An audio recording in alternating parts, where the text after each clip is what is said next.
Chetroqda tushib qolaman. Xo'p, aka. Kechasi 3da nima majbur qildi? Aka kira qilib yurgandi.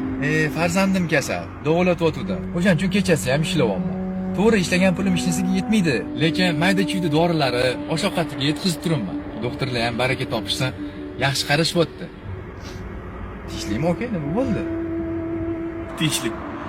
Men o'zi aslida o'zimga to'q odamman. Meni ham farzandim kasal.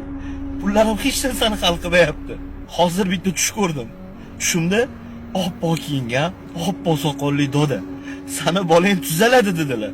Qachonki kimgadir yuragidan yaxshilik qilsang, ehson qilsang dedilar. Men shuncha boylik to'planman-u, biron marta ehson qilmanmi? Alloh shifo bersin aka. Xos. Okajon, shu pulni oling. O'sha tushni ko'rdim-u, muhtoj odamni topishim kerak deb sizni uchratdim. Siz ham bolangiz tuzalib ketsa, Qanday bo'larkan? Shu pulga muhtojman-u, odam olishga xijolat. oling aka. Iltimos, faqat duo qiling. Onasi, bolamizning operatsiyasiga pul topildi. Endi hammasi yaxshi bo'ladi. Alo. Adasi, o'g'limiz o'ziga keldi. Tinmasdan sizni so'rayapti. Tez yetib keling. Hozir boraman.